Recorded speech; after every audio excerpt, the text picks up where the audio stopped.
Hey people, John here from Fast Films, and today we're going to go through a 2017 comedy fantasy movie called Paddington 2. The movie begins with two bears, Pastuzo and Lucy, sitting under a bridge located above a river. As Lucy knits and Pastuzo feasts on bread and peanut butter, Lucy sees a cub on a log in the river. With the waterfall dead ahead, Lucy quickly rushes down to save the cub, with the help of her husband, of course. After the credits roll in, a teenage Paddington, the bear Lucy, and Pastuzo saved earlier is seen with the Browns family in London. As they go through their normal daily activities, which include having breakfast with the family, Paddington hits the road and rides with Mademoiselle Dubois. He rides on Dubois' bike till he gets on the bus with Barnes. After narrating a normal day in the lives of each Brown, including himself, Paddington finally arrives at an antique shop with Mr. Gruber, the shopkeeper, showing him some old crates, hoping to find a gift for his Aunt Lucy's birthday. After searching through a bunch of useless items, Paddington and Mr. Gruber find a popping book with great places in London placed in it. Upon opening it, Paddington sees this as the best gift for his beloved aunt. Just then, there's a flash scene, showing Paddington and Aunt Lucy in the popping book. After imagining things, Mr. Gruber breaks the bad news to Paddington. The book's super expensive. Paddington then decides to get a job so he could raise money to pay for the book. In the next scene, Paddington gets his first job at a hair salon. Things go very wrong there as he destroys a customer's hairline and is fired immediately. That night, Paddington and the Browns family attend a circus fair. On the way, they all talk about how bad life's treating each one of them until they eventually arrive before the stage. The host, Mr. Buchanan, calls on Paddington to open the fair. Paddington comes up and fumbles a bit before spilling the beans about the popping book he's to give his auntie. This spikes the interest of Mr. Buchanan as he opens the fair and asks for the location of the popping book. Dense Paddington tells him where the book's located and decides to be a window cleaner. The next day, Paddington struggles to clean his first window. Thankfully, he cleans them up and wows his first customer. Up next, Paddington's shown cleaning windows for the whole neighborhood, from the Colonel to Miss Bird and even Dr. Javier. In no time, Paddington upgrades his game to cleaning glass panes on skyscrapers. One night, he walks near Mr. Gruber's shop and catches someone breaking into the shop. He calls out the thief, who takes what he came for, turns on the alarm, and runs through the front door. Paddington gives a hot pursuit as the police arrive to announce a suspect is Paddington. The real suspect, however, gets on his bike and almost escapes. Thankfully, Paddington calls on his trusty friend and dog, Wolfie, who helps him chase the thief. Sadly, the thief got away just before the police arrived. Shortly afterward, Paddington's arrested and taken to a police car, with everyone watching in horror how an innocent bear would be caught stealing an antique. Paddington's taken to the station. Meanwhile, Mr. Buchanan is seen removing his disguise in front of a mirror. After revealing his normal self, he talks to a set of mannequins, telling them how Paddington was caught for a crime he committed. The popping book was some sort of map where each page had a clue to finding a bigger treasure. Some time passes and it's time for Paddington's court hearing. Mr. Gruber takes a stand and defends Paddington. However, the detective on the case raises his points against Paddington's defense. A little while later, Mr. Buchanan takes a stand and, as you'd know it, he puts Paddington away. The judge sentences Paddington to 10 years in prison, and that night, Paddington gets his first feeling of prison. In his cell, Paddington picks a piece of paper and writes to his aunt, trying not to tell her about his recent situation. Meanwhile, the Browns are seen pasting posters on walls looking for the real thief. At that moment, Mr. Buchanan breaks into an antique armory to search for the next clue. Upon finding it, he begins his hunt. The next morning, Paddington gets assigned to the laundry section of the prison and makes a mess of things. Later on, he gets down to work and puts a red sock amongst the clothes. Sadly, the color fades into the prison uniforms, turning them pink. Moments later, everyone puts on a pink uniform with frowns on their faces. Paddington gets his dinner and sits with some inmates. He tries to dig into the food, but finds out it's trash. When asked why no one could challenge the chef, and everyone remains silent. Then, someone says he shouldn't challenge Knuckles, the chef, if he wants to survive there. Just then, someone asks Paddington to challenge Knuckles in exchange for not beating him up for turning their uniform pink. Paddington reasons with this and walks up to the chef, who's just waiting for a challenge so he could have an excuse to beat up someone. Paddington makes a mess and annoys Knuckles. Knuckles picks him up and nearly crushes him when Paddington stuffs a marmalade sandwich in his mouth. Upon chewing it, Knuckles asks if Paddington would make this. Paddington says yes, and Knuckles makes Paddington his new best friend. In the next scene, Mr. Gruber and Mary Brown, the mother of the house, figure out that there's a mystery behind the popping book. After pondering for a while, they get to a woman whose grandmother created the art in the book.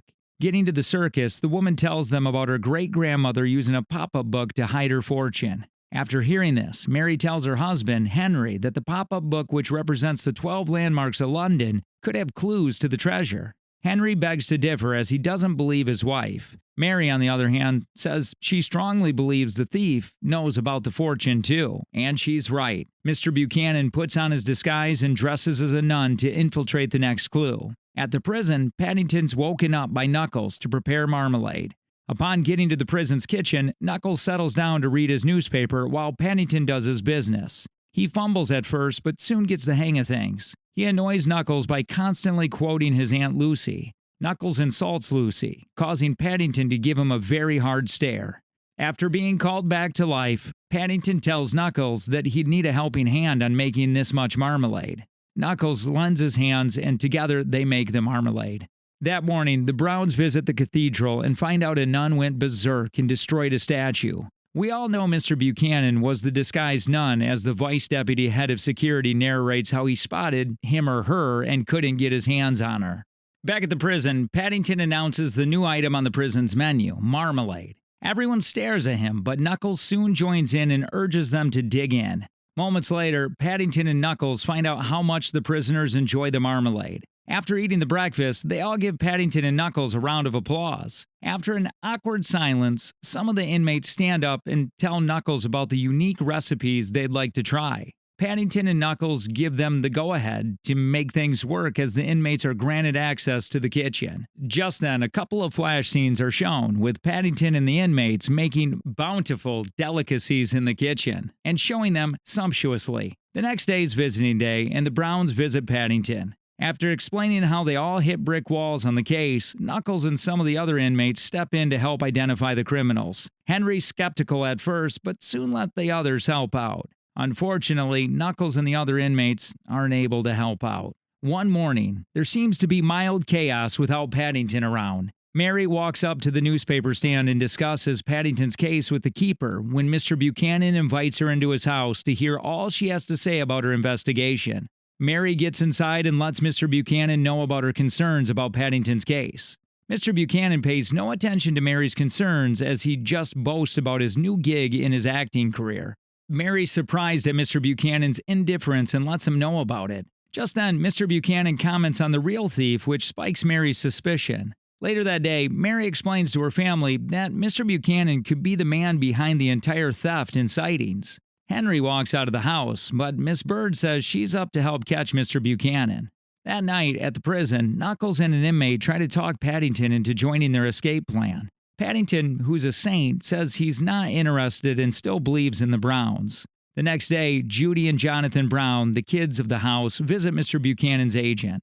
As they stall the woman, Mary folds herself into a box at the back of the mailman's truck to be delivered to Mr. Buchanan's stage. When the package arrives, Miss Bird spies on Mr. Buchanan's doorstep. She informs the kids to call Phoenix Buchanan so Mary could escape the box before he opens it.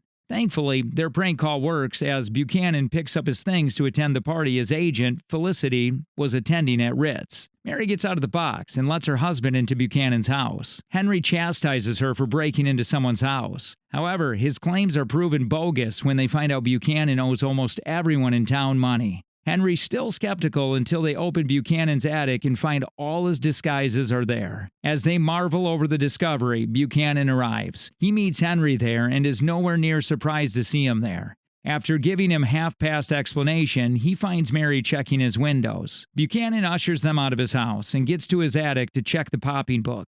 Upon seeing the book was still there, he has his usual weird chat with his mannequins.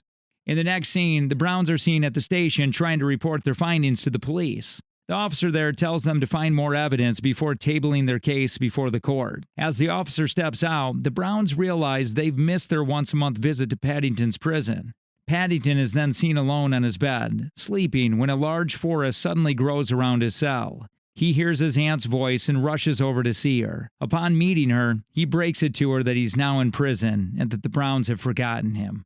As his cell materializes back to normal, Knuckles calls him through their in-cell pipe and tells him tonight's the night they break out of prison. Paddington gets in on their plan, and they kickstart their plan after lights out. After passing through tunnels, the kitchen, and the laundry room, they finally get to the kitchen where they gain access to the roof. There, they ignite a balloon and float through the city to freedom. They fly over the prison fence, change their clothes, and bring the balloon down. However, as opposed to their plan to clear Paddington's name, Knuckles and the other two break it to him that they planned on leaving the country. This breaks Paddington's heart, as he runs away from the trio to an alley. He gets to the payphone and calls the Browns. His call goes straight to voicemail, and Paddington leaves a message. As he walks away from the phone, it rings. Paddington rushes to pick up the cell and speaks to the entire Browns family. After reminiscing, they all figure out a new phrase on the last page of the popping book. Using this, they devise Buchanan's location and all head towards the place. Paddington finds his friend, Barnes, who helps him get to Paddington Station. Back in the Browns' neighborhood, Paddington's hater informs the neighbors to be aware of the bear. Thankfully, to everyone's amusement, Henry steps in and defends Paddington. Everyone gets down from their houses and help push the Browns' car so they can get to the station in time. Meanwhile, Paddington disguises himself as a bin and walks through the station, and catches Buchanan subtly getting on a train. Paddington quickly gets on the train and misses the Browns. Thankfully, the Browns spot another idle train ready to be driven. Jonathan, who's had a thing for steam trains, gets behind the wheels and drives the whole machine. Knuckles and the guys are seen on a plane as they wonder what's up with Paddington. They hear the news about Paddington's whereabouts and feel bad for abandoning their friend. While on the train, the Browns finally get to Buchanan's train. Buchanan, who's already unlocked the treasure, finds out Paddington's recovered the book. He accidentally closes the treasure and runs towards Paddington. He comes across Miss Bird, Henry, and Judy and handcuffs them to the train after threatening them to cut them with a sword. Paddington manages to make it to the end of the train where he brings out an extended device and uses it to get himself near Jonathan's train. Unfortunately, this doesn't work as Buchanan pulls him back to their train and changes the track of that car. This car derails and falls into the water with Paddington trapped inside it. Thankfully, Mary dives into the water and saves Paddington with the help of his former inmates just in time. Meanwhile, Buchanan is caught and knocked out by Henry, and they retrieve the book. With the book now in the Browns' hands, everyone goes home. 3 days later, Paddington wakes up to realize he's now a free bear, and Buchanan's been arrested. Paddington gets downstairs from the attic and sees everyone gathered there to welcome him back to the neighborhood. Just then, he hears a knock on the door. The movie ends as Paddington opens the door, sees his Aunt Lucy in London with them, and hugs her tightly. Thanks for watching, guys.